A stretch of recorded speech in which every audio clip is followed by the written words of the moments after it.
De la misma manera que en el video anterior, nosotros vamos a partir ahora de una ecuación de energía y vamos a intentar encontrar el vector de posición de este objeto que está siendo afectado por un campo de fuerzas que esta vez es central y conservativo. ¿Qué quiere decir eso? Que la fuerza siempre va a actuar en dirección radial, la fuerza que está afectando a mi objeto.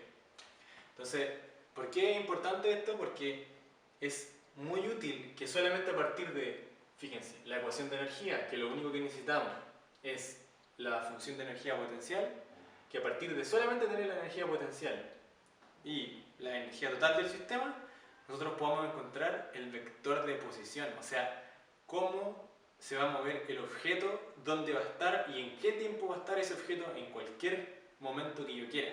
Esto me podría permitir, por ejemplo, encontrar la posición de un planeta que está girando en torno a otro, o cómo se comporta un electrón girando en torno a un protón, cualquier cosa que esté bajo una fuerza central conservativa. Solamente sabiendo la energía potencial y la energía total vamos a poder encontrar este vector de posición. Ahora, igual que en el video anterior, el resultado vamos a poder obtenerlo si es que resolvemos una integral súper compleja, que no siempre se va a poder resolver tampoco. Entonces, aún así es útil saber que existe una fórmula matemática que nos va a dar este vector, porque existen algunas maneras computacionales de llegar al resultado aproximado y eso es muy útil. Entonces ya el hecho de llegar a la expresión es algo que nos va a servir. Y también para recordar un poco de otras cosas que habíamos visto antes en otros videos. Entonces, para poder hacerlo, primero tenemos que intentar esto, dejarlo en función solamente de R. La energía potencial ya está en función de R, pero aquí la velocidad no. Entonces tenemos que desarrollar esta velocidad. ¿Cómo podemos transformar la velocidad en algo que dependa de R? Entonces, primero vamos a recordar que si estamos en un movimiento en el que la energía potencial depende solamente de R, la fuerza es radial. Si la fuerza es radial, R cruz F es 0, por tanto el torque es 0. Si el torque es 0, como el torque es la derivada del momentum angular, eso también es 0 y eso implica que el momentum angular es constante. Si el momentum angular es constante, nosotros tenemos su fórmula y sabemos que esta magnitud que está aquí, es constante. Además sabemos que el momento se da en un plano. Entonces, si el movimiento se da en un plano, tenemos el vector de posición y el vector de velocidad también va a estar en el mismo plano que en el vector de posición, que en este caso el plano sería literalmente la pizarra. El vector de velocidad lo vamos a poder descomponer en una componente radial y en una componente de velocidad tangencial. Y acá hay un teorema de Pitágoras, ¿se fijan? Entonces, el módulo de la velocidad al cuadrado es igual a esta velocidad al cuadrado más esta velocidad al cuadrado, lo que escribí acá. Entonces, la velocidad ya la puedo empezar a escribir en términos de una componente radial y una tangencial. ¿Qué más puedo hacer? Nosotros tenemos que ver cuánto valen específicamente esta velocidad radial y esta velocidad tangencial. Nosotros sabemos, por los videos que están en mi canal del movimiento circular uniforme, que derivando el vector de posición en coordenadas polares, podemos obtener el vector de velocidad, aquí se me olvidó ponerle de t, el vector de velocidad, y nos va a tirar la magnitud de la velocidad en el vector radial y la velocidad en la parte, digamos, tangencial, que sería esto de acá. Este r punto significa dr de t y este θ punto significa de θ de t, o la derivada del ángulo respecto al tiempo, cómo varía el ángulo respecto al tiempo. Entonces, con esto ya tenemos varias cosas, fíjense.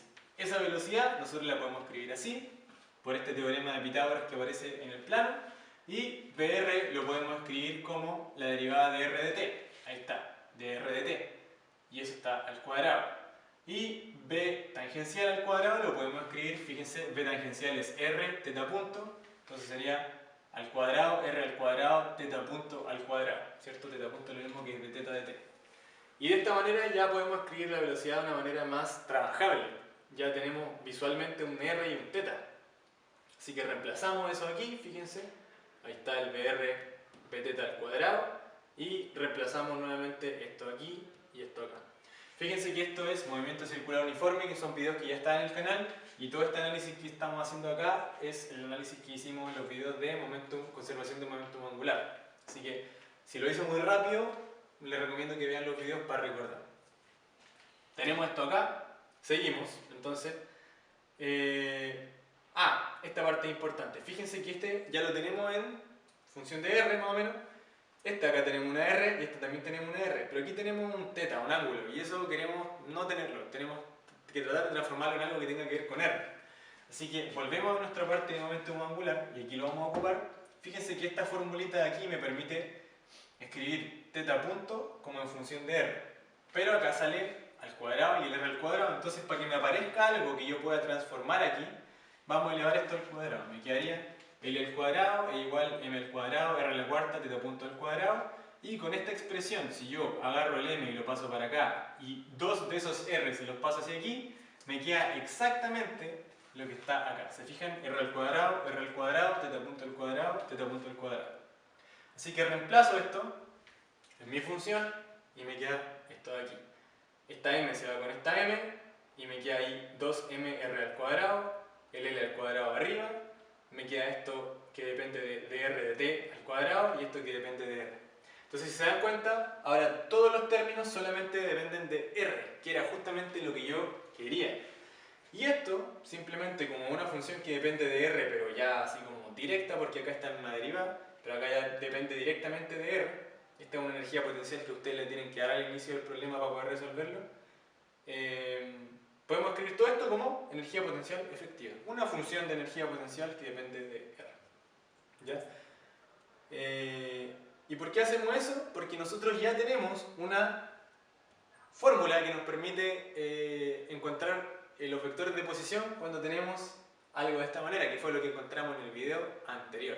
¿Recuerdan? Solamente que aquí salía x y aquí salía x, pero se reemplaza lo mismo en la integral, así que vamos a hacerlo. Entonces, utilizando el resultado que nosotros vimos en el video anterior, podemos obtener el tiempo, y si resolvemos esta integral, que fíjense que ahora está en dr, ¿cierto? Porque nuestra integral, o sea, nuestra ecuación de allá estaba en, la variable era r, y acá en vez de poner la energía potencial en función de x, allá teníamos la energía potencial efectiva. Y nosotros sabemos cuánto vale eso, vale un L al cuadrado dividido 2mr al cuadrado más la energía potencial en R que nosotros nos tienen que dar. Así que este término lo tenemos. Y si resolvemos esta integral, vamos a tener t en función de R, porque esto me va a arreglar, me va a arrojar una cosa que depende de R. Y teniendo t en función de R, a veces se puede sacar R en función de t, y aquí ya tenemos algo muy importante. Tenemos cómo varía el largo del vector de posición en función del tiempo. Y eso ya es algo muy importante. Entonces, ahora tenemos que saber cómo varía el ángulo con respecto al tiempo. Y para eso ocupamos nuestra ecuación de momentum. Entonces, simplemente en la ecuación de momentum, el θ punto yo lo dejo solo a un lado, y el mr al cuadrado que están aquí lo paso al lado de acá. Recordemos que el momentum es L es igual mr al cuadrado θ punto, así que paso esto hacia acá, eso es lo único. Y esto está de θ de t. Así que este de t chantamente lo paso a este lado, aplico la integral, aquí estoy integrando desde un ángulo inicial hasta un ángulo final, y acá un tiempo inicial hasta un tiempo final, y ya tengo cómo varía el ángulo en función del tiempo, si es que soy capaz de resolver esta integral. Pero profe, me diría usted, ¿y este r al cuadrado de dónde lo saco? Lo saco aquí arriba. Entonces, si es que tenemos el r de t, podemos ponerlo acá y volvemos a integrar, y ahí tendríamos el ángulo de t. Y con el r de t y el ángulo de t, ya podemos sacar el vector de posición. Ya estamos ready. Una última cosa interesante es que se puede obtener la ecuación de la trayectoria de otra manera también. Y es, fíjense que si yo quiero sacar de r de θ, nosotros podemos de la ecuación de energía que habíamos obtenido al final, despejar el dr, que me queda así. Simplemente despejo esto algebraicamente tratando el dr y el dt como si fuesen variables que estoy despejando. Y de aquí tengo el de θ, que está en función de dt. Y puedo dividir dr con el dt, esto dividido esto, y me queda esto de acá. ¿Ya? Y esta igual es interesante porque pasando todo lo que depende de r para el lado de acá y todo lo que depende de θ para el lado de acá, puedo aplicar mi integral nuevamente, como esta parte solamente depende de R, integro desde el R inicial hasta el R final, y aquí me queda obviamente teta final menos teta inicial, y esto me da, fíjense, una ecuación de el ángulo en función del R, o sea, cuál va a ser el valor del ángulo para cada larguito. Y eso ya potencialmente, sacando una función inversa, despejando ahí, me puede dar R en función del ángulo. O sea, literalmente la ecuación de la trayectoria.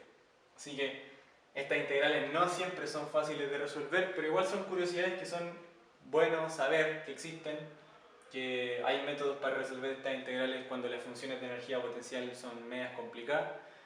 Pero quizá el ejercicio que podrían hacer ustedes sería como intentar resolver estas integrales y ver si llegan a alguna función simple.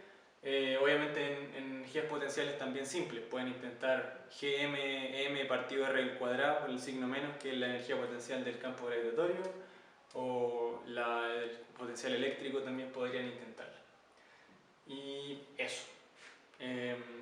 Hay unos videos que tengo yo de gravitación en el que hago algo un poco parecido a esto y llegamos a la ecuación de la trayectoria, así que si quedan con ganas de ver cómo se ve una ecuación de trayectoria, les recomiendo que vean esos videos de gravitación, donde encontramos que la trayectoria es una cónica. Eso.